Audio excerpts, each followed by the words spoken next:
ನಿಮಗೆ ಕೂಡ 2,000 ರೂಪಾಯಿಗೆ ಖುಷಿ ಪಡ್ತೀರಿ ನಮ್ಮ ತಾಯಂದರು. ನಾನು ನೋಡ್ತಾ ಇದ್ದೀನಿ, 2,000 ರೂಪಾಯಿ ಕೊಟ್ಟಿದ್ದಕ್ಕೆ ಖುಷಿ ಪಡ್ತೀರಿ. 2,000 ಎಷ್ಟು ದಿನ ಕೊಡ್ತಾರೆ ಇವರು? ಈಗಾಗಲೇ ಹಿಮಾಚಲ್ ಪ್ರದೇಶದಲ್ಲಿ 1,000 1,500 ಕರೆಂಟ್ ಫ್ರೀ ಕರೆಂಟ್ ಏನೋ ಕೊಟ್ಟು ಈಗ ಸಂಬಳ ಕೊಡೋಕೆ ಆಗ್ತಿಲ್ಲ ಅವರಿಗೆ. ಹಿಮಾಚಲ್ ಪ್ರದೇಶದಲ್ಲಿ ಸರ್ಕಾರಿ ನೌಕರರಿಗೆ 50% 60% ಸಂಬಳ ಕಟ್ ಮಾಡೋರೀಗ ಸಂಬಳ ಕೊಡೋಕ್ಕಾಗಿದೆ. ಕರ್ನಾಟಕದ ಪರಿಸ್ಥಿತಿನೂ ಅಲ್ಲಿಗೆ ಬಂದು ನಿಲ್ತದೆ. ಈಗ ಮಾರ್ಚ್ ತಿಂಗಳದು, ಇವತ್ತು ಏಪ್ರಿಲ್ 19 20 ತಾರೀಕು 21 ಆಗಿದೆ. ಮಾರ್ಚ್ ತಿಂಗಳು ಸಂಬಳ ಕೊಟ್ಟಿಲ್ಲ ಸರ್ಕಾರಿ ನೌಕರರಿಗೆ. ನಿಮಗೆಲ್ಲ ಬಂದೈತೆ ಏನಾದರೂ ಬಂತೋ ಇಲ್ವೋ ಇನ್ನೂ? ಏಕೆಂದರೆ ಇನ್ನೂ ದುಡ್ಡು ಬಂದಿಲ್ಲ ಎಲ್ಲರಿಗೂ. ಇದು ಮುಂದೆ ಏನಾಗುತ್ತೆ ಅನ್ನೋದು ಯೋಚನೆ ಮಾಡಿ.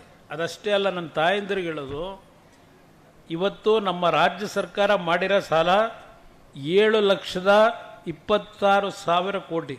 7 ಲಕ್ಷ ಅಂದರೆ ನಮ್ಮ ರಾಜ್ಯದಲ್ಲಿ ನೀವೇನಿದ್ದೀರಿ, ನಿಮ್ಮಗಳ ಪ್ರತಿಯೊಂದು ವ್ಯಕ್ತಿಗಳ ತಲೆ ಮೇಲೆ ತಾಯಿ, ನಿಮ್ಮೇಲೂ ಬರೀ ಗಂಡಸರಿಗಷ್ಟೇ ಅಲ್ಲ, ನಿಮ್ಮೇಲೂ ಈಗ ಬಿದ್ದಿರೋವರೆ 1,00,000 ರೂಪಾಯಿ ಸಾಲ. ಈಗೇನು ನಿಮ್ಗೆ 2,000 ಕೊಡ್ತಾವ್ರೆ, ನಿಮ್ಮ ತಲೆ ಮೇಲೆ 1,1 ಲಕ್ಷ ಸಾಲ ಇಟ್ಟವ್ರೀಗ ಈ ಸರ್ಕಾರದಲ್ಲಿ.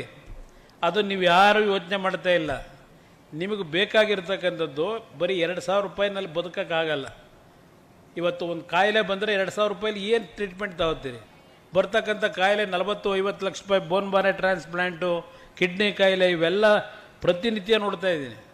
ಅದರಿಂದ ನಾನು ನಿಮ್ಮಗಳಿಗೆ, ನೀವು ಮೊದಲಿಂದಲೂ ರೇವಣ್ಣ ಅವ್ರನ್ನ ಪ್ರೀತಿಸಿದ್ದೀರಿ, ದೇವೇಗೌಡರನ್ನ ಪ್ರೀತಿಸಿದ್ದೀರಿ, ದೇವೇಗೌಡರ ಹೆಸರಿನಲ್ಲಿ ಪಾಪ ಇಲ್ಲೆಲ್ಲ ನೀವು ಸಹಾಯ ಮಾಡಿದ್ದೀರಿ, ಬಿಟ್ಕೊಟ್ಟಿಲ್ಲ. ಇವತ್ತು ಈ ಮಟ್ಟಿಗೆ ನಾವೇನಾದರೂ ಬರಬೇಕಾದ್ರೆ, ನಾನು ಸ್ವಲ್ಪ ಹಾಸನ ಜಿಲ್ಲೆ ರಾಜಕೀಯದ ಒಡನಾಟ ಕಡಿಮೆ. ನಾನು ಸ್ವಲ್ಪ ಅಲ್ಲಿ ಬೆಂಗಳೂರು ಸುತ್ತಮುತ್ತ ಅದೇನೋ ಭಗವಂತನಿಚ್ಛೆ ನಾನು ರಾಜಕೀಯಕ್ಕೆ ಬರಬೇಕು ಅಂತ ಇದ್ದಾನಲ್ಲ, ಕೆಲವರು ಹೇಳ್ಕೊಂಡು ಹೋದರು.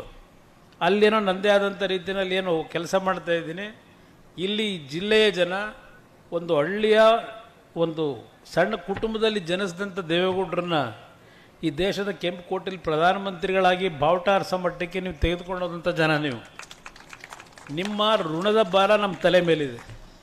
ದೇವೇಗೌಡರು ಸಂಪೂರ್ಣವಾಗಿ ಇವತ್ತು ಈ ರಾಜ್ಯದಲ್ಲಿ, ಈ ದೇಶದಲ್ಲಿ ಅವರ ಕನಸೇನಿತ್ತು ಅದನ್ನು ಸಂಪೂರ್ಣಗೊಳಿಸ್ಲಿಕ್ಕಾಗಿಲ್ಲ.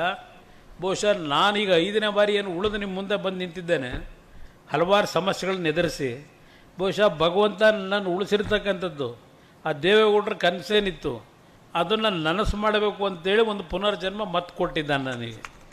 ನನ್ನ ಜೀವನ ಇರೋದು ಈ ದೇಶದ, ಈ ರಾಜ್ಯದ ಕಡು ಬಡವರು ಯಾರಿದ್ದಾರೆ ಅವರಿಗೆ ಸಂಪೂರ್ಣವಾಗಿ ನನ್ನ ಜೀವನ ಮೀಸಲಿಟ್ಟಿದ್ದೇನೆ.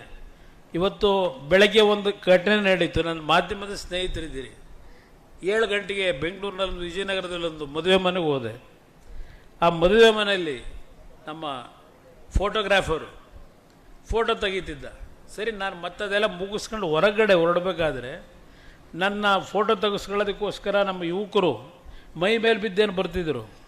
ಪಾಪ ಆ ಫೋಟೋಗ್ರಾಫರ್ನ ಕ್ಯಾಮ್ರಾ ತಳಗಡೆ ಬಿತ್ತು, ಹೊಡೆದೋಯ್ತು.